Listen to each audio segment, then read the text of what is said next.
Obrigado. Boa noite, irmãos. Paz do Senhor. Amém. Todo mundo bem? Todo mundo contente? Deus é bom ou não? Deus é bom para você? Tem sido bom para você? Deus, Ele é tão bom que na Bíblia, quando Jesus veio revelar o Deus, que ninguém nunca jamais viu a Deus, Jesus, ele revelou Deus como Pai. Ele falou assim: quando vocês orarem, ora como? Como que a gente ora? Qual que é a oração que Jesus ensinou? Pai Nosso, né? Como Deus é bom, que ele quis se revelar através de Jesus como Pai Nosso, tá bom? Então ele é seu Pai. Vamos começar a pregação assim, dizendo que Ele é seu Pai porque Ele é meu Pai porque e Pai bom de verdade. Ele disse assim, né? Se vós, sendo maus, sabeis dar coisas boas aos vossos filhos, muito mais vosso Pai Celestial vai, né, te dar coisas boas. Então, nosso Pai Celestial, Ele é nosso Pai. Ele é muito melhor do que o nosso pai aqui da terra. O nosso pai aqui da terra já é bom, porque qual pai que quer o mal do filho? Nenhum. Todos os pais querem só o bem, né? Eu vejo aí os pais por aí, como que cuida dos filhos, né? E então, Deus melhor do que o nosso pai cuida da gente, tá bom? Mas não é essa a reta da pregação, entendeu? A pregação tem um tema até longo. O tema é o seguinte: Deus tem um plano, traço. Você está servindo a Deus em troca de quê? Deus tem um plano. É a primeira parte da minha pregação. Vou resumir tudo, para ser rápido. E você está servindo a Deus em troca de quê? Vai pensando aí, tá? Você pensa aí. Então, Deus tem um plano. Eu vou pegar assim, um lugarzinho que eu sempre trago. Deixa eu ver se eu trouxe, se eu não perdi já. Nossa, perdi. Perdi verdade, velho. Perdi minha cola. Vai ser tudo de cabeça. Tá bom, não preciso pegar.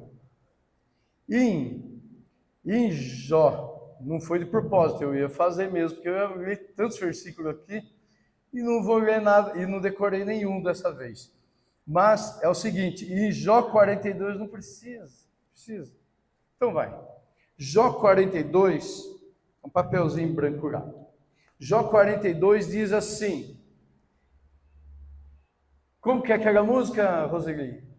Nenhum dos teus planos, bem sei que tudo podes, meu amado, e nenhum dos teus planos é frustrado. Deus é um Deus sábio, Ele não é bobão assim, não. Ele não faz coisa à toa, não é impulsivo, não faz coisa sem pensar, Ele não é inconsequente. Deus, Ele, antes de fazer, Ele bola um plano, Ele faz um plano, tá? Deus não precisa planejar nada, porque Deus sabe tudo, mas Ele quis ensinar a gente que é bom fazer plano, que Ele tem plano, tá bom? E Ele até, Jesus conta a parábola do homem, assim, ninguém vai guerrear contra outra pessoa e não conta os seus guerreiros e o guerreiro do outro, para ver o qual dos dois, né? Se ele vê que vai perder a guerra, ele manda um tratado de paz. E também, muito obrigado, e também ninguém que vai construir uma torre, não senta primeiro para fazer as contas, se vai dar conta de terminar ou não, para não fazer besteira, né? Então, Deus é um Deus de planos. Antes de fazer esse universo, Deus já existia, sabia? Onde Deus morava? A gente fala que Deus mora nos céus, né? Mas não tinha céu. Porque quem que criou o céu? No princípio, Deus criou o quê? Os céus e a terra. Então não tinha nem céu, onde que Deus morava, né? Fala para mim. Deus não é maravilhoso? Onde que Deus morava? Meu Deus do céu. A gente fala, meu Deus do céu, mas Deus é antes do céu. Onde que Deus morava? Já pensou, parou para pensar nisso? E Deus fez tudo, todo o universo gigantesco. O universo é tão grande que, durante toda a história da humanidade, entendiam que o universo é infinito. Agora estão achando que o universo não é infinito, mas só que não consegue ver o fim do universo. Como que vai dizer que o universo não é infinito? E tem um monte de teorias aí. Mas Deus tem um plano, e Ele começou ali em Gênesis, com a gente, o plano nosso. Deus pegou, fez, no princípio fez os céus e a terra, e depois Deus fez o quê? Gênesis 1, 27, 28. E criou Deus, quem? O homem e mulher, a sua imagem e semelhança Ele fez. Então Deus fez você e eu, fez a humanidade ali, a imagem dele. Então todo ser humano que existe é a imagem de Deus. Então não é igual, por mais que a gente goste de cachorrinho, de gatinho, de pombinho, de sei lá das quantas, de animaizinhos, não são iguais. Só o ser humano que Deus fez a imagem dele. Então só o ser humano foi feito a imagem de Deus. Que imagem de Deus? Deus é invisível. A Bíblia fala que Deus é o quê? Invisível. Deus é invisível. A Bíblia também fala, ninguém jamais viu a Deus. Aí todo mundo fica coçando a cabeça. Uai, mas Abraão conversou com Deus, e Moisés falou com Deus face a face, tal. Mas Deus mesmo, assim, com toda a glória dele ali, nunca. Ele se manifestava como um anjo, muitos teólogos dizem que era Jesus, tá? Ali no Velho Testamento, tal. Mas Deus não tem braço, perna, cabeça, tal. Deus é... Em João 4, 24, Jesus falou para a samaritana o quê? Importa que os verdadeiros adoradores adorem o Pai em o quê? Espírito e em verdade. Mas antes de falar isso, ele fala o quê? Deus é Espírito. Então, Deus é Espírito e importa que os verdadeiros adoradores adorem o Pai em Espírito e em verdade. E como que nós somos a semelhança de Deus? Deus tem atributos. O que são atributos? Qualidades. Qualidade. Então tem muita gente que tem qualidade, né? Você conhece gente que tem qualidades e mais qualidades. A turma fala de adjetivo. O pai, quando a filha, no tempo antigo, o rapaz chegava a pedir a moça para ir em namoro e falava, quais são os seus adjetivos? Né? Quais são suas qualidades? Para ver se vale a pena, né? Deixar minha filha casar com você. Qual? Entendeu? Então, tá. Deus nos fez parecidos com Ele, como? Semelhança dele na qualidade, nos atributos. Ele tem atributos incomunicáveis, quer dizer que Ele não dá para ninguém, e comunicáveis, que Ele deu para a gente. Incomunicáveis, Deus é onipotente, pode tudo, bem sei que tudo podes. Onipresente, Ele está em todos os lugares. A gente não entende Deus. Deus está no inferno, gente? Tá. Assustaram com isso? Eu estou fugindo da câmera direto, né? Desculpa. Vou tentar ficar aqui. Deus está em todos os lugares. Deus é onipresente. Deus é onipotente. Ele pode todas as coisas. E Deus é onisciente. Ele sabe todas as coisas. Só que Deus está presente em todo lugar, mas não se manifesta em todo lugar. Moisés, ele estava lá caminhando, tal, e de repente ele viu uma sarça arder. Uma sarça é uma planta. E a sarça não se consumia. Queimava, mas não acabava nunca. E Moisés foi chegando perto, chamou a atenção de Moisés. Aí Deus falou com Moisés: tira a sandália dos seus pés, Moisés, porque esse lugar que pisas é santo. Então Deus, daí toda vez que Moisés passava, tinha sarça em outros lugares ou não tinha? Tinha sarça em muito lugar. E com certeza queimava a sarça, porque era deserto, pegava fogo, calor, né? Mas Moisés ficava tirando a sandália de frente de qualquer sarça? Não. Aquela sarça só. Por quê? Porque ali Deus se manifestou. Então, quando Deus se manifesta, é uma presença. E quando Deus não se manifesta, é outra presença. Mas Deus está em todos os lugares. Mas voltando aqui. Quais são os atributos comunicáveis que Deus comunicou para o ser humano? Bondade. Deus fez o homem bom. A Bíblia fala lá em Gênesis 1:31 lá, e viu Deus que tudo que fez, eu não sei se é não pus aqui também. E viu Deus tudo que fez e viu que tudo era bom. Aí, tá certo, eu estou lembrando ainda, não está aqui não. Mas eu tô, só para me gabar que eu estou guardando. Tá bom.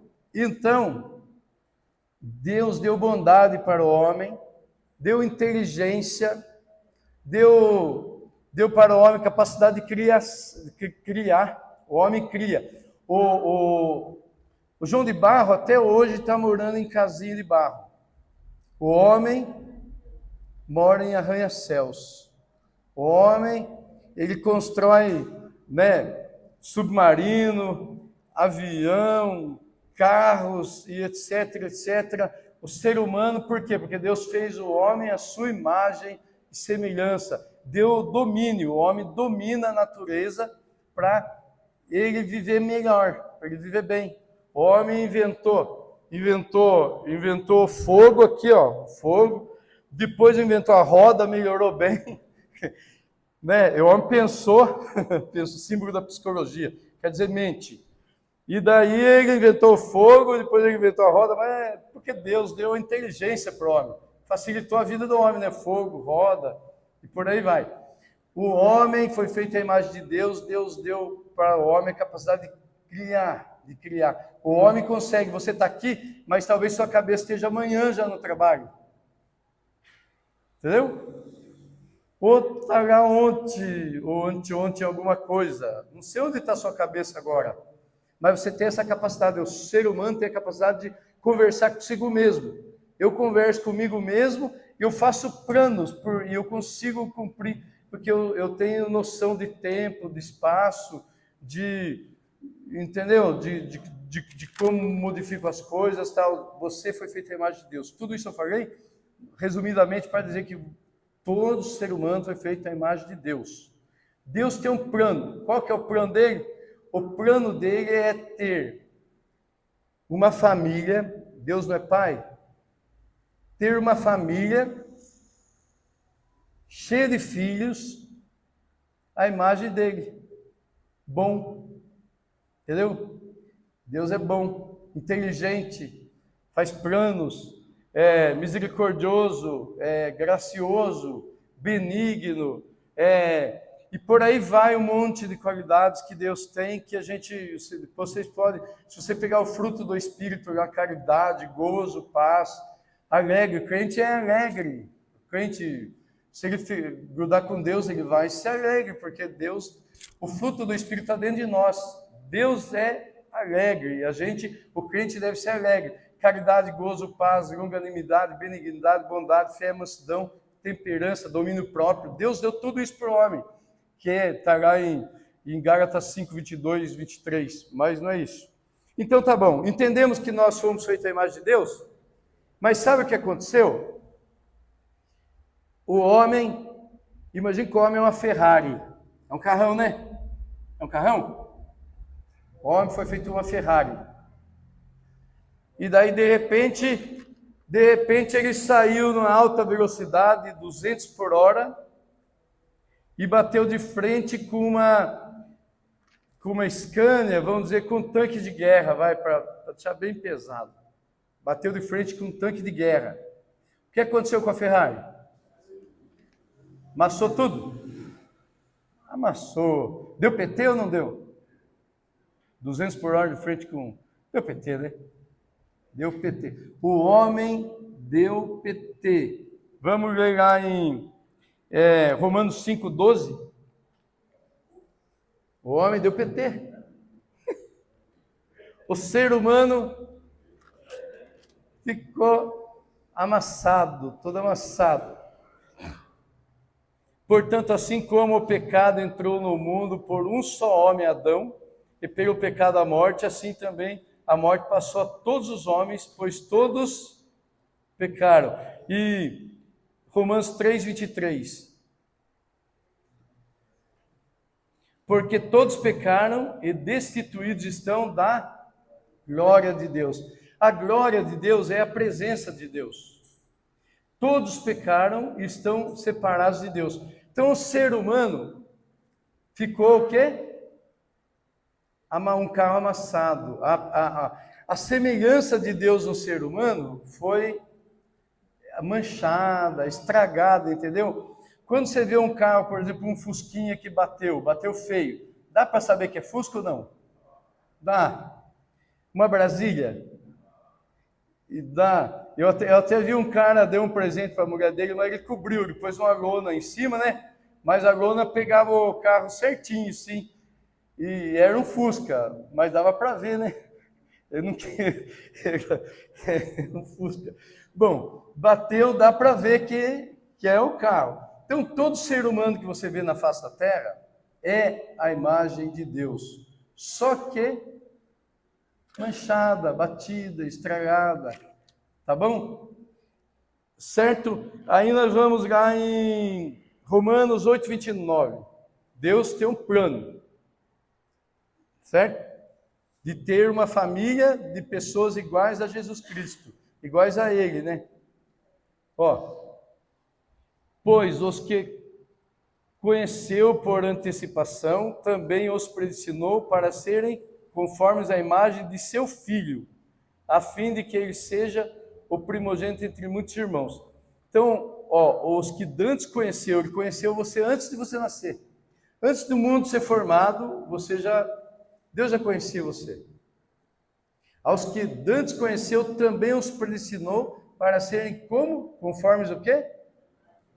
A imagem do seu Filho, não é verdade? Tá bom. E como que é o Filho de Deus? Como que é o Filho de Deus? O Filho de Deus é... Deixa eu ver aqui. Colossenses... Bom, melhor esse aqui. João 14, 8-9.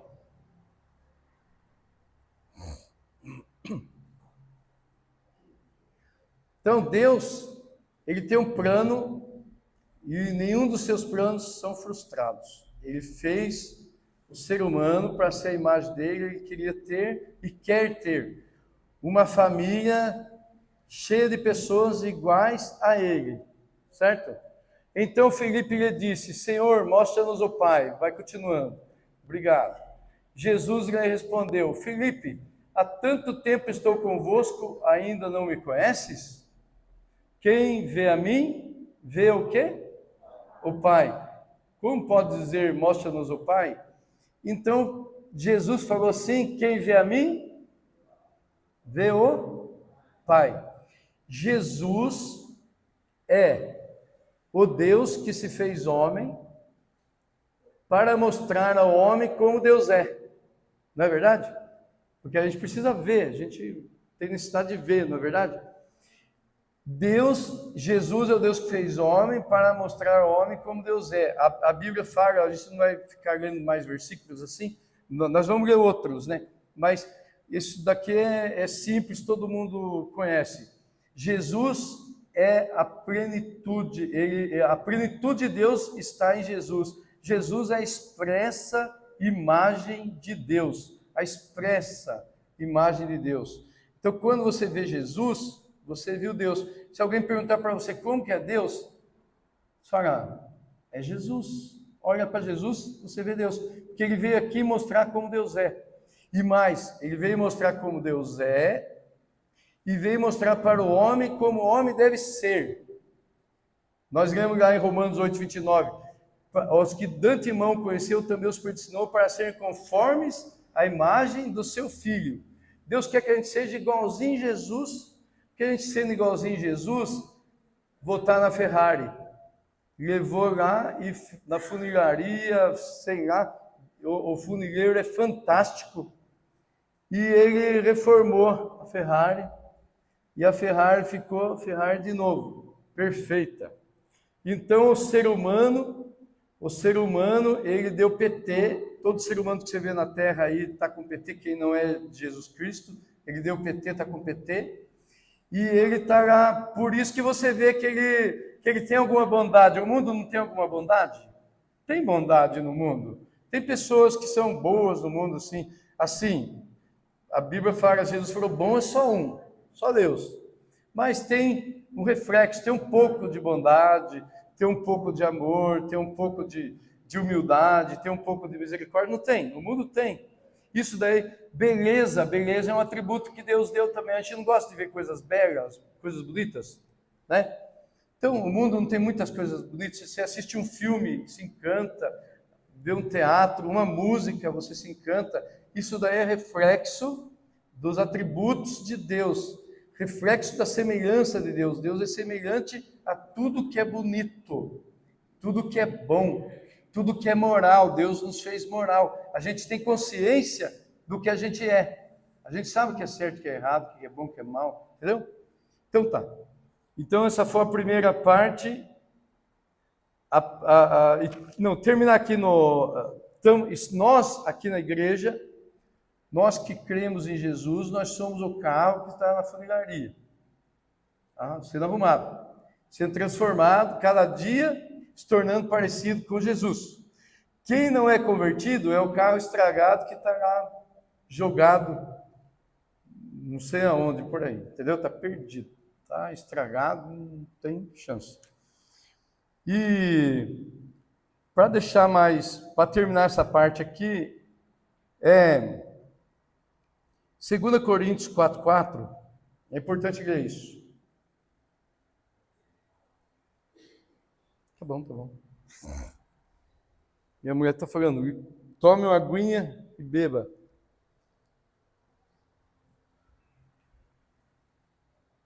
Segunda Coríntios 4:4, está dizendo o quê?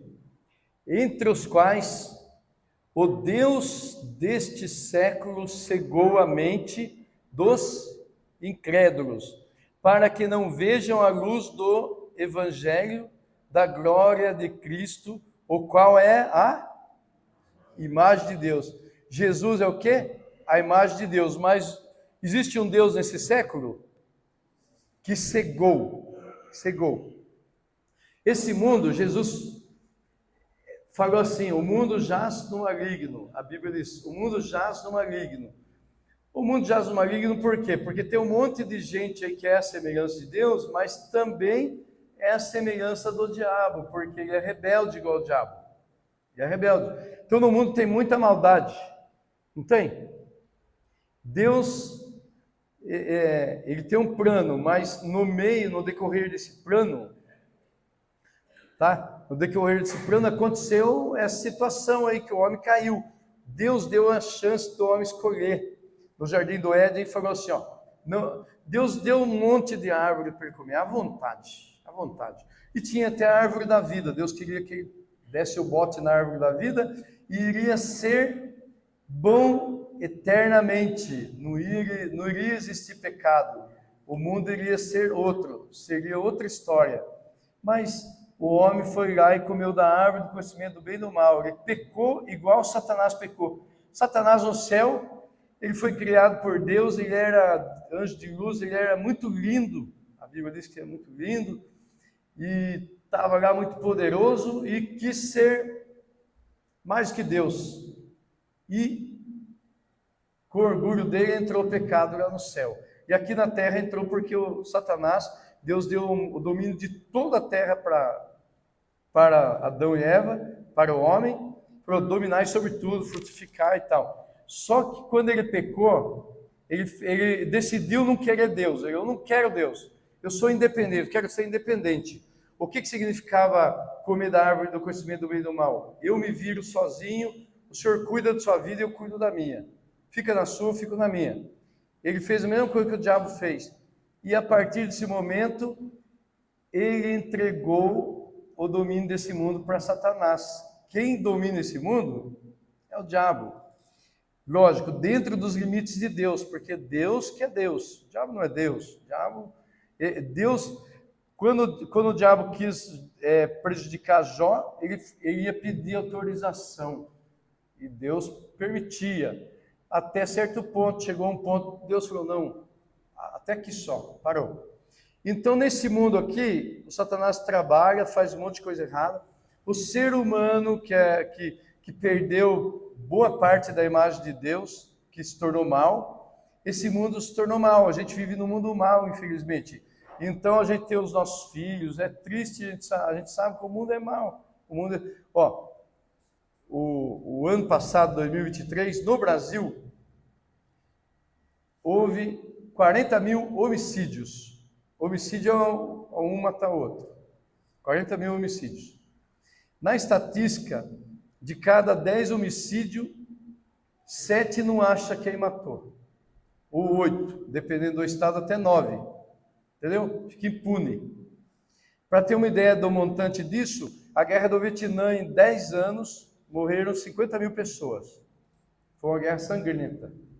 No Brasil, por ano, morrem, na média, assim, a média é 40 mil, 42 mil, 39.500 foi o ano passado, a média é 40 mil de homicídios, só no Brasil, entendeu?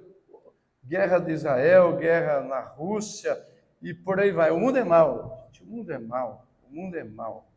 E a gente não gosta do mal. Quem gosta do mal aqui? Quem gosta do bem?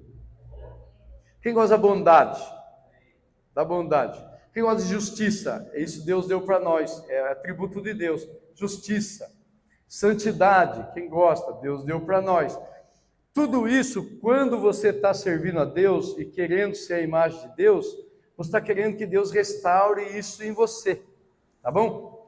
Toda vez que você peca, você está concordando com o mundo, com Satanás, está concordando com o mal do mundo, né? Tá bom? Então a primeira parte encerrou nada, falta um ainda. Agora, vamos deixar alto isso daqui agora. Apocalipse 21, do 1 em diante. Vamos deixar bonito isso agora, para você ver o final. O que vai acontecer no final, gente? Deus já sabe o final. E Ele pôs o final para nós. O Apocalipse no final, hein? Então, João teve essa visão. Então viu um novo céu e uma nova terra, pois o primeiro céu e a primeira terra já se foram. E o mar já não existe. Então, o mar representa separação. Entendeu? Eu vou daqui para os Estados Unidos de bike, de a pé até, porque daqui até lá é o mesmo continente. Mas para eu ir para Portugal é outro continente, eu tenho que ir de avião ou de navio, porque o mar separa. Então, não vai existir separação. Vai continuar. Vi a cidade santa, a nova Jerusalém, que descia do céu, da parte de Deus, enfeitada como uma noiva preparada para o seu noivo. Continuando. Eu ouvi uma forte voz que vinha do trono e dizia: o tabernáculo de Deus está entre os homens, pois habitará com eles. Deus habitará com a gente. Eles serão o seu povo e Deus mesmo estará com eles. A gente vai estar com Deus. Ele vai morar com a gente. Vai continuando. Ele lhes enxugará dos olhos toda lágrima. Você já chorou nessa vida?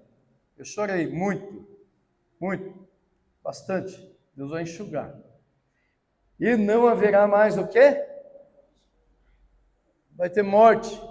Quantas pessoas morreram da sua família que você ama e que você gostaria de reencontrar? Não vai mais haver morte, nem pranto, nem lamento, nem dor. Quem já sentiu dor? Porque as primeiras coisas já passaram. Continua, mais um. O que estava assentado sobre o trono disse: eu faço novas todas as coisas. Deus está fazendo nova todas as coisas. E acrescentou: escreve, pois, estas palavras são fiéis e... Até aí tá bom. Deus vai restaurar essa terra, vai fazer nova terra, e vir novos céus e nova terra. Deus vai vir morar com a gente. A gente não entende isso, a gente não entende. Tá bom? Paulo diz que o que ele tem preparado para nós, nenhum olho humano jamais viu, nenhum coração humano jamais sentiu, de tão maravilhoso que é. E Paulo mesmo diz em 1 Coríntios, não precisa abrir, mas 1 Coríntios 15, 50 e poucos lá, diz o seguinte, que ante ao toque da última trombeta, acho que é 53, e a trombeta soará, e os mortos ressuscitarão primeiro, e nós, os que estivermos vivos, seremos transformados, e para o encontro com o Senhor nos ares, e estaremos para sempre com Ele. Só que o arrebatamento que as igrejas pregam, é que a gente vai embora para o céu, não, o arrebatamento é um encontro, só fala encontro, não fala que vai levar a gente para o céu. Nós vamos encontrar, os mortos vão ressuscitar, vão ter um corpo maravilhoso. Eu vou lembrar da dona Umbelina, mãe da Eva, da Roselina, tenho muito saudade dela, fui muito amigo dela, muito amigo mesmo. Então, ela vai ressuscitar, vai ter um corpo novo. Todos os que morreram, o Zé Roberto vai ressuscitar, a dona Rosa, vão ter um corpo novo. E nós que estivermos vivos, Paulo disse, seremos transformados. Deus vai fazer nova todas as coisas, vai nos dar um corpo novo, um corpo de super-herói, igual de Jesus. Jesus, ele entrou no cenáculo, estava fechada a porta, ele atravessou a parede. Quando ele subiu aos céus, ele não precisou de foguete, ele subiu. Entendeu? Eu vou voar, gente, quando eu falo, você vai voar, e é Bíblia, e eu não estou inventando. Você vai voar, você vai atravessar a parede, você não vai morrer mais, não vai morrer. A gente não vai morrer. É Bíblia, parece fantástico, parece fantasia, parece conto da carochinha, só que é Bíblia, tá? Nós vamos viver eternamente com Deus num corpo especial, um corpo de super-homem. A gente vai ter um corpo. Super-homem é longo, perde para a gente vai ter um corpo melhor do que o dele, muito melhor, tá bom? Então, esse é o plano de Deus, e ele falou, essas palavras são fiéis e verdadeiras, tá? Fiéis e verdadeiras. O final é isso. No final você vai ser igualzinho a Jesus. Eu vou ser igualzinho a Jesus, nós vamos ser igualzinho a Jesus. Então Deus tem um plano, o plano é esse, resumido, certo? Entenderam? Quem gostou do plano de Deus? Você quer participar desse plano? Agora eu vou fazer a pergunta, agora dá uma esquentada aqui e a gente já termina. A esquentada é o quê? Eu fujo. Você está servindo a Deus em troca de quê? Em troca de quê? Né? Aí tem um monte de motivo para servir a Deus. Eu vou usar, a turma acha ruim aqui comigo, mas desculpe, gente, pelo amor de Deus. Se quiser, né, depois a gente conversa e me xinga depois, mas agora, não xinga nada, eles não xingam não. Eu vou falar, mas assim, tem gente que usa a Bíblia desse jeito. Vou usar Malaquias 3 em diante, do 8 em diante. Não precisa pôr aqui não. Diz assim, vós me dizeis, no que me roubais? O que me roubais? Vocês me roubam nos dízimos e nas ofertas. Os pastores em geral pregam isso.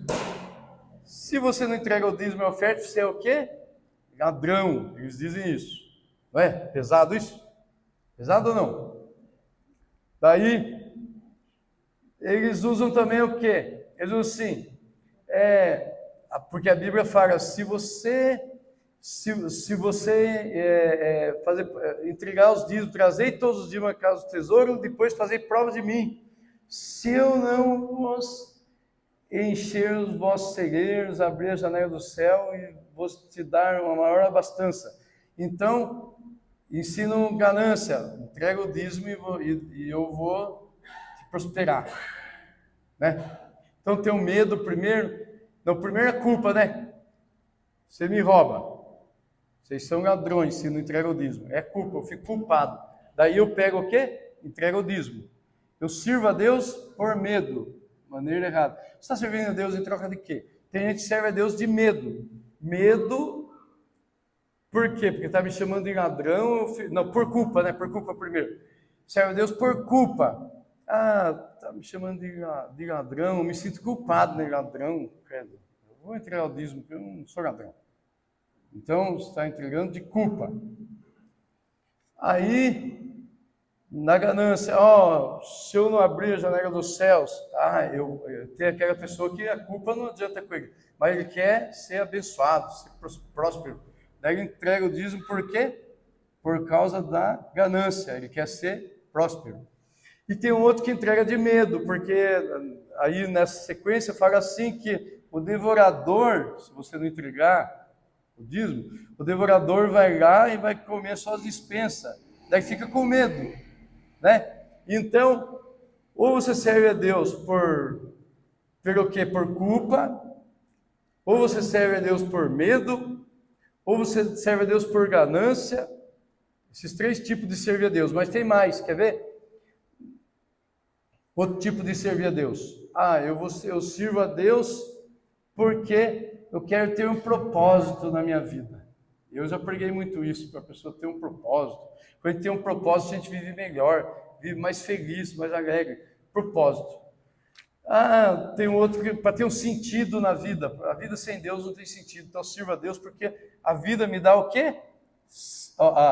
Servir a Deus me dá sentido para a vida. Tem gente que vai atrás de Deus para ter um sentido para a vida dele. E tem mais gente que vai, eu já preguei aqui também, nós todos temos um vazio tão grande dentro de nós, né? Que nada neste mundo preenche. Basta ler Eclesiastes, Salomão, o homem mais rico, mais sábio, mais poderoso do mundo. Ele teve tudo que qualquer ser humano gostaria de ter, né? Mais rico do mundo, mais sábio do mundo. E o que aconteceu no final da vida? Ele falou assim, tudo é o quê? Vaidade, concorrer atrás do vento. Não adianta para nada, não serve para nada. Né? Ele terminou a vida dizendo isso. Então, todos nós temos um vazio dentro de nós, porque ele fala lá, ele diz que ele fez tudo o que ele queria para ficar bem. Depois ele descobriu que tudo é vaidade. Então, não adianta. Nada nesse mundo nos preenche. Nós temos um vazio tão grande que muitos teólogos dizem que é do tamanho de Deus. Deus a gente não sabe o tamanho dele, cabe certinho no vazio da gente. Encaixa igualzinho joguinho de quebra-cabeça. Está faltando alguma coisa, o que é?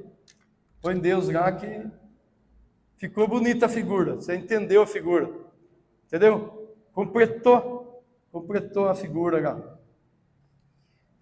E daí o que acontece? As pessoas ficam buscando a Deus por causa de preencher o vazio. Tudo isso que eu falei aqui é errado? É errado ter medo do inferno? Não é.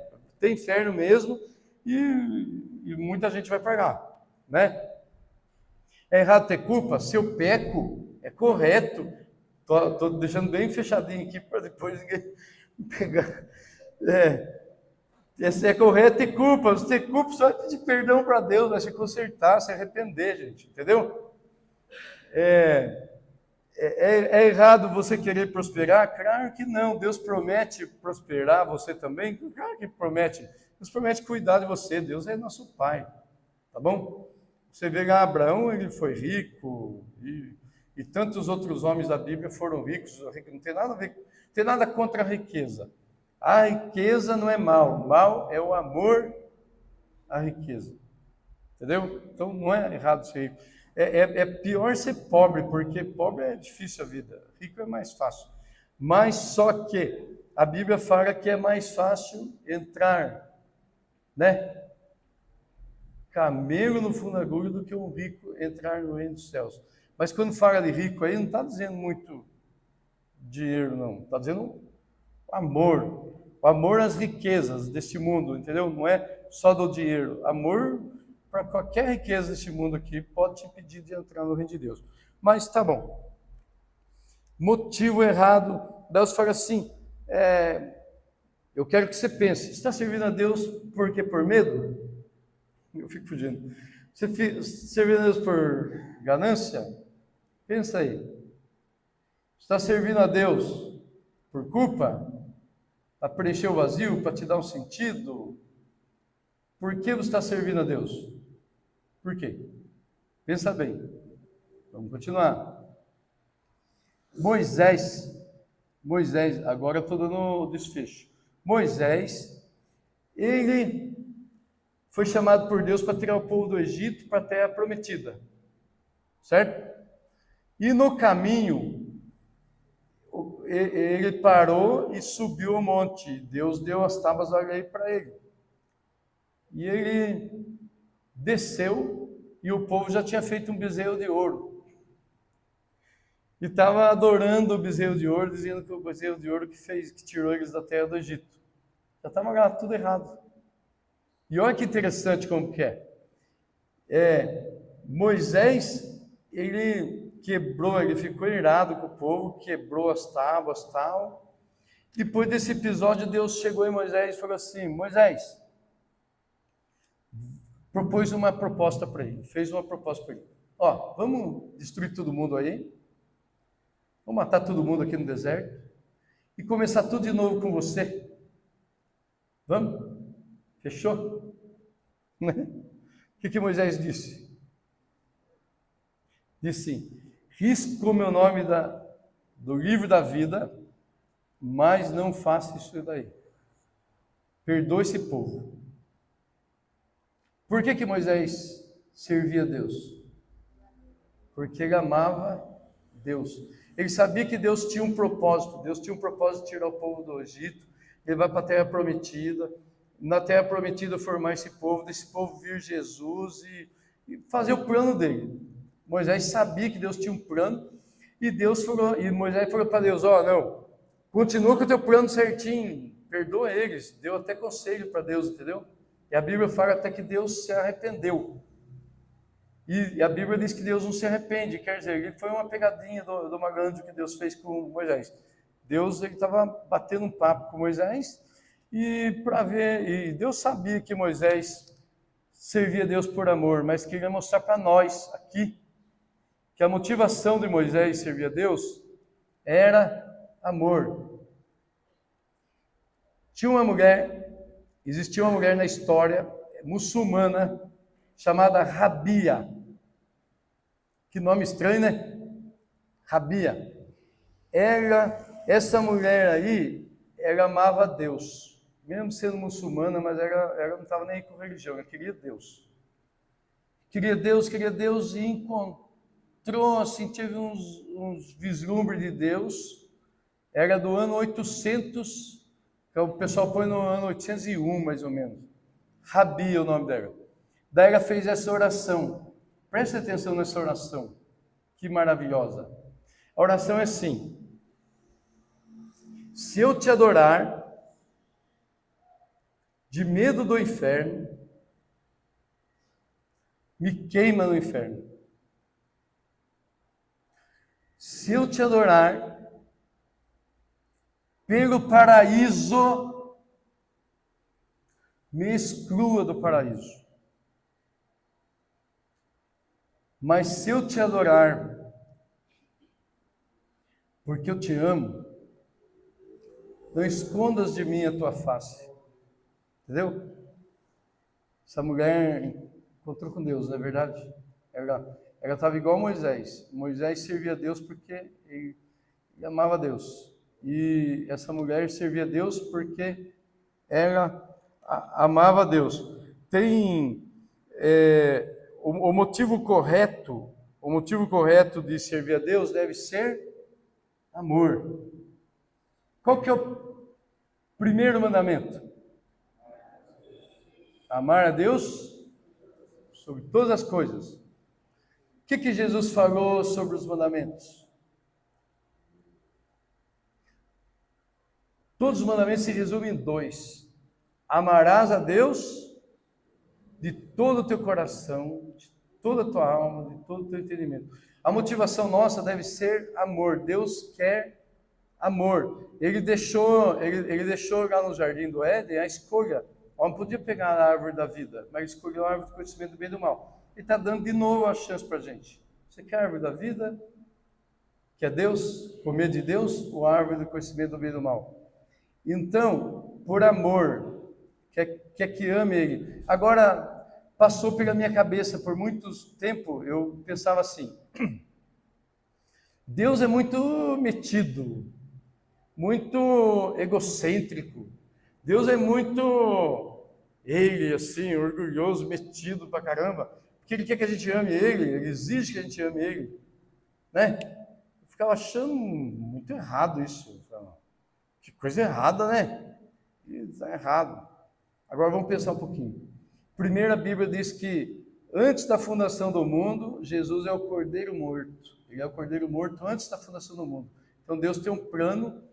Ele já sabia que o homem ia pecar, e ele, o filho dele, se eu pedir aqui para qualquer pai aqui falar, dá seu filho por um bandido marginal, quem que dá? Quem que dá? Né? Entendeu? Ele deu Jesus. Antes da fundação do mundo já tinha o plano, ia dar Jesus. Jesus é Deus. Jesus falou assim: eu e o Pai somos um. Então, Jesus é Deus. Jesus sofreu, Deus sofreu. Ele veio aqui para nos dar essa oportunidade, tá bom? De comer da árvore da vida. Mas ficamos firmes aqui mesmo. Imagina essa cena aqui. Daí eu entendi. Imagina essa cena. Você vai passar por uma cirurgia de risco, alto risco. Você está no hospital. Vai passar, estou terminando, gente. Você vai passar numa cirurgia de alto risco, está no hospital. Tem um cirurgião que fez só 4 cirurgias daquele tipo. E as 4 pessoas morreram. E tem um outro cirurgião que ele enterrou 1000. Todos viveram. Daí esse cirurgião bom, e você que vai escolher quem que é o cirurgião que vai te operar. E esse cirurgião aí, que fez 1000 e tudo deu certo, ele foi lá no seu quarto, quietinho, e chegou em você e contou essa história para você. E mostrou os documentos todinho. Falou: me escolhe, por favor. Me escolhe para operar você. Você acha que esse cirurgião é mau ou é bom? Hã? A Rita falou que é bom. Ele é bom ou não? É bom, não é? Porque ele fez 1000 cirurgias, todas deram certo. Ele quer operar aquele outro. Mais uma. E está abrindo o olho dele dizendo que o outro cirurgião fez 4 e nenhuma deu certo. Então Deus, Ele fala para a gente amar Ele, sabe por quê? Porque Ele vai nos amar de volta. Ele já nos amou quando a gente era pecador. Antes de nascer, Ele já nos amou. Ele nos ama. Deus é amor, a Bíblia fala. Deus é amor. Ele te ama. Ele ama você, ama cada um de nós. Ele é amor. Por isso que Ele pede o seu amor. Ele sabe que se você amar qualquer coisa desse mundo que não seja Ele, você não vai ser correspondido, entendeu? Eu, às vezes, amo alguém, aquela pessoa não me corresponde, daí eu fico triste, tá bom? Eu amo um emprego, sei lá, qualquer coisa, e não dá certo. Entendeu? Então, Deus é amor, e Ele te amou, e Ele te ama, e a nossa vida aqui, para deixar bem claro, porque às vezes fala assim: estou sofrendo pra caramba, Deus, estou sofrendo pra caramba aqui. Mas veja bem, a Bíblia fala que a nossa vida, e em Salmo 103 lá, diz o quê? A gente não precisa abrir. Diz o quê? Que a nossa vida é como a erva que brota, nasce a flor, e vem o vento e acabou. Esses dias atrás eu conheci o Reginaldo, ele era igual o filho dele. Agora o filho dele já está aí de barba, entendeu? É muito rápido, é muito doido o mundo, é muito, entendeu? Em Salmo 90 fala que a nossa vida é 70, 80 anos, que passa disso é enfado e canseira. Eu vou fazer 61 já, então já eu já estou cansado antes de 80, já de 70, entendeu? É duro. Então a nossa vida é muito rápida, é muito rápida.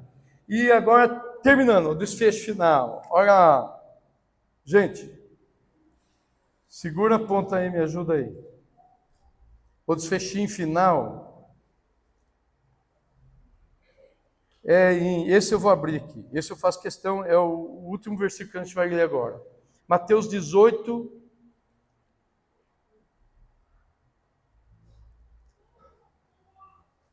(18) 24, eu marquei 24 aqui.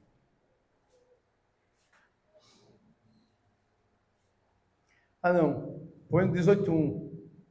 Obrigado, viu? Desculpa.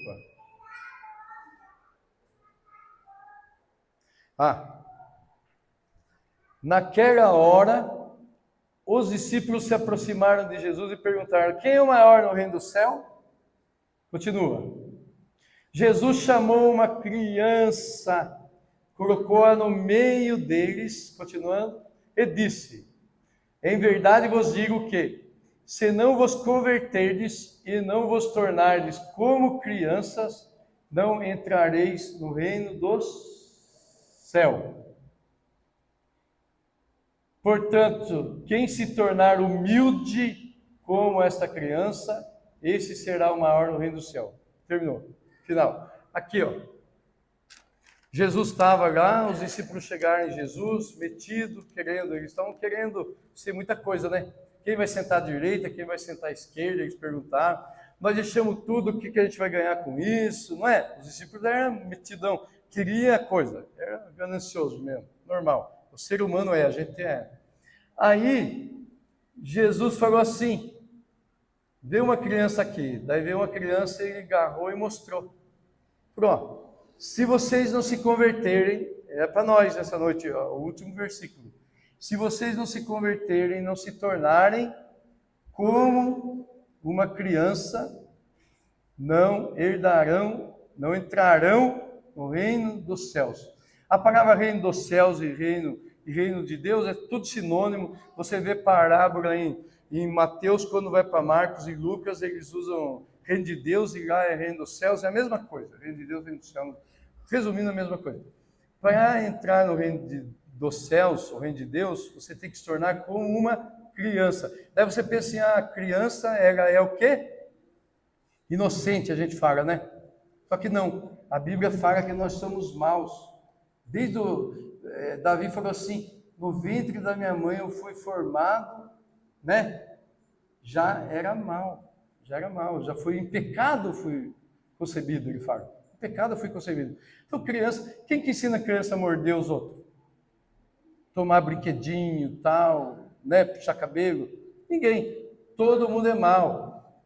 Essa criança aí, o que Jesus colocou e falou para a gente se tornar igual, não é no sentido de ser igual, no sentido de ser inocente, é no sentido de ser o quê? As crianças em Israel naquela época não eram contadas, não tinham valor nenhum, nem contava.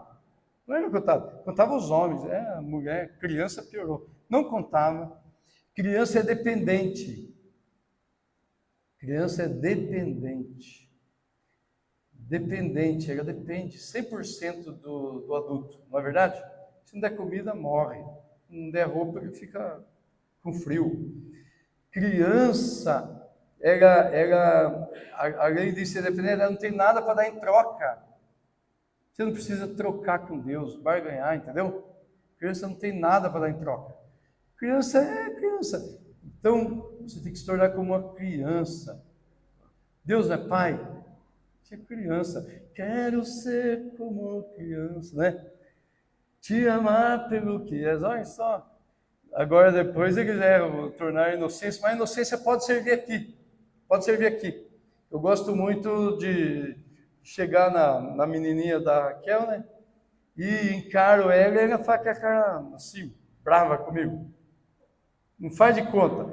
Criança, ela é sincera. Ela não é hipócrita. A gente tem que ser igual a criança. Criança é sincera. Tem uma historinha, o rapaz prometeu um chocolate para a criança. Se parasse de fazer alguma coisa, a criança parou e o rapaz não deu chocolate para a criança, nada. Daí a criança foi atrás do cara, bateu na porta. O cara abriu, olhou para ela e falou: o que você quer? E ela estava com um olhar fulminante assim para o cara. O que você quer? Falou assim: chocolate, cadê meu chocolate? Criança é desse jeito. Então a gente precisa o quê? Ser sincero com Deus, abrir o coração para Deus, e não precisa por aí, eu falei que era o último, é pegadinha, mas é o último agora. Jesus, é uma historinha que eu lembrei que é muito importante, a gente precisa ser igual criança, não precisa barganhar com Deus, você não tem nada para dar para Deus, você não tem nada, nem eu. Tudo que eu tenho aqui, quem que deu? Deus. A minha mulher às vezes comprava presente para mim, dava para o Hudson, para o Rodrigo entregar no Dia dos Pais. Era meu dinheiro. Não é? Tudo que você dá para Deus, tudo que você dá para Deus, você não está dando nada. Tudo que você tem é de Deus, e tudo que você é de Deus. Tudo que você tem, tudo que você é, tudo. Mas aí, se a gente entender isso, não precisa pregar dízimo. Todo mundo entrega até mais que dízimo. Se a gente entender isso, a gente não entende. Então você não tem, grava bem isso, você não tem nada para dar para Deus. Você não precisa chegar em Deus enganando que é alguma coisa. Não, pode escancarar o que você é, porque Deus te conhece, Deus sabe o que você é. Não é porque de manhã eu pequei, agora à tarde eu vou chegar, eu vou ficar uma semana sem fazer aquele pecado para chegar em Deus, para chegar de boa em Deus e mostrar para Deus, ó, tá vendo? Uma semana, eu sou o cara. Deus sabe que eu preciso dele. Então você é dependente, depende de tudo, até para a salvação. Para a salvação não é a salvação que eu digo, não é quando você recebeu Jesus. Qualquer dia eu vou pregar isso de novo. A graça. Você depende de Deus para a santificação, 100%. Mas depois a gente fala disso. Então você se torne como uma criança, você é dependente de Deus. Deus te ama do jeito que você é. Não precisa ser hipócrita com Deus, pode abrir o coração com Deus. Abre o coração para Deus, fala tudo que você tem que falar, até que você não gosta dele, que você não entende o amor dele, que você não sabe se ama ele ou não, que você está fazendo barganha com ele, mas você não sabe nada, que você nem gosta de ir na igreja, mas você vai indo e nem sabe por quê. Fala o que você quiser com Deus. Seja como uma criança dependente. Deus quer você cuidar de você. Deus quer cuidar de você. E o último é esse aqui. João Batista em João 1 do 39 em diante, sei lá. João Batista estava assim, estava passando Jesus e João Batista falou assim: este é o Cordeiro de Deus que tira o pecado do mundo. E os discípulos de João, alguns deles, ali fala 2 deles, seguiram Jesus, deixaram de seguir João. Falou, se ele é o Cordeiro de Deus que tira o pecado do mundo, eu vou seguir ele, né? E foi seguindo Jesus. E Jesus olhou para trás e perguntou assim: o que vocês querem? Está servindo a Deus em troca de quê? O que vocês querem? Jesus perguntou para eles. Um desses discípulos era André, irmão de Pedro. Aí, eles falaram o que para Jesus? Eles falaram assim: onde o senhor mora? Onde o senhor mora? O que você quer de Deus? Aqueles se perguntaram, não responderam: onde o senhor mora? Onde o senhor mora quer dizer: eu quero morar com o senhor, quero habitar com o senhor. Entendeu? Quero morar, quero habitar. E foi com eles, com Jesus, foi habitar. Deus vai vir habitar na terra. Enquanto ele não vem, o que você quer de Deus? Eu quero habitar. Por isso que Davi fala: mais vale um dia na tua presença do que 1000, né? Aqui. Convidar o louvor e terminei. Foi longa a pregação hoje, né? Mas vamos levantar em pé, vamos cantar esse cântico agora. Terminando, o que você quer? Você está servindo a Deus de ordem de quê? Ele tem um plano, né? Vai pensando nisso, na sua casa. Ó Deus, em nome de Jesus, Senhor, nós agradecemos, ó Pai, porque o Senhor nos ama, Pai. O Senhor nos ama como nós somos, ó Pai. Do jeitinho que a gente é, Pai. O Senhor nos fez, o Senhor não nos fez inconsequentemente. O Senhor tem um plano, Senhor. E no final vai dar tudo certo, porque o Senhor, nenhum dos teus planos é frustrado, Senhor. Ó Deus, mas muitas vezes nós fomos enganados, ó Deus, pela religião, pela religiosidade, que nós precisamos servir a Ti, ó Deus, em troca de alguma coisa, e nós servimos errado por muitas vezes, ó Pai. Mas nos ensina, Pai, a maneira correta de servir. Nos mostra, Senhor, que o Senhor nos ama, que o Senhor é nosso Pai. Revela isso para nós, ó Pai. Ó Deus, nos ensina a Te amar, Senhor. A Te amar, porque é isso, Senhor. Só isso que o Senhor pede de nós, ó Pai. O Senhor perguntou para Pedro, depois que ele pecou, que ele te traiu, o Senhor falou: Pedro, tu me amas? E no final, Pedro caiu em si e falou: o Senhor sabe que se eu falar que eu te amo, eu posso te negar, mas eu te amo. Então, como Pedro, Senhor, eu falo que eu te amo com o meu amor, o meu amor que não é perfeito, o meu amor, Senhor, ainda, ó Deus, confuso, perdido, ó Senhor, ó Deus, mas eu te amo, Pai, peço que o teu amor, Pai, que o teu amor venha se derramar sobre a minha vida, sobre a vida de cada um aqui, sobre a vida do teu povo nessa terra, Pai. Que nós possamos ficar, ó Pai, ó Deus, apaixonados por Ti, Pai. Apaixonados por Ti. Ter um povo aqui que Te ama, que quer habitar contigo, Senhor. Em nome de Jesus.